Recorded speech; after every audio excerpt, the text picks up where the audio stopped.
ഈ 2025 എനിക്ക് ഏറ്റവും വലിയൊരു പാഠം എന്ന് പറയുന്നത് എന്താണെന്നറിയാമോ?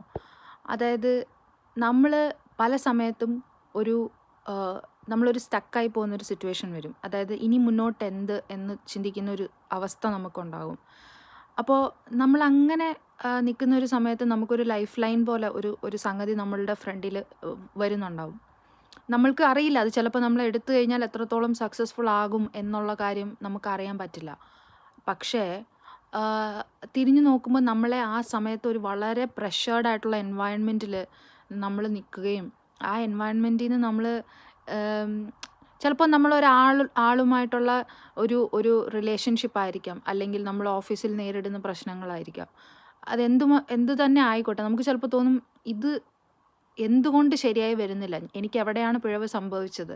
എന്നിങ്ങനെ പലതരത്തിൽ നമ്മളതിനെ ഫിക്സ് ചെയ്യാൻ നോക്കും. നമ്മൾ എത്ര ഫിക്സ് ചെയ്താലും, എത്രത്തോളം നമ്മൾ അതിനു വേണ്ടി പ്രയത്നിച്ചാലും ചിലപ്പോൾ നമുക്കതിൽ ഒരു പോസിറ്റീവായിട്ടൊരു റിസൾട്ട് വരണമെന്നില്ല.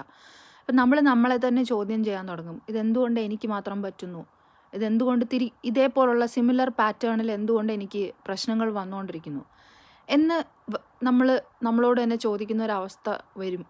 അപ്പോൾ നമ്മൾ ആ ഒരു സിറ്റുവേഷനെ ചിലപ്പോൾ നമ്മൾ കൈകാര്യം ചെയ്യുന്ന രീതി, അത് നല്ലതായി നമ്മൾ ഉദ്ദേശിക്കുന്ന റിസൾട്ടിലേക്ക് വരണമെങ്കിൽ നമ്മൾ ചിലപ്പോൾ എല്ലാ ഒരു ഒരു ലിമിറ്റേഷനും കടന്ന് നമ്മൾ ആ ഒരു ബുദ്ധിമുട്ടിലൂടെ പോകേണ്ടി വരും. അപ്പോൾ ആ പോയി കഴിഞ്ഞാൽ, ഇപ്പോൾ നമ്മളുടെ ജോലി തന്നെ ആയിക്കോട്ടെ, ചിലപ്പോൾ നമ്മളൊരു ജോലിയിൽ നിന്ന് ഇറങ്ങി വന്നു കഴിഞ്ഞാൽ ആ ഒരു ഡിഫിക്കൾട്ട് പാർട്ട് നമ്മൾ മൂവ് ചെയ്ത് കഴിഞ്ഞ് കഴിഞ്ഞാൽ അടുത്തത് നമുക്കൊരു ബ്ലെസ്സിങ് ആയിരിക്കും.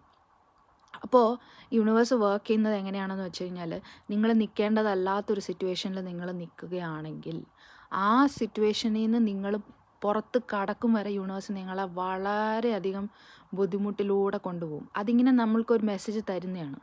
U have to come out of it. ഞാൻ UK യിലേക്ക് വരാനുണ്ടായ സാഹചര്യവും അതുതന്നെയാണ്.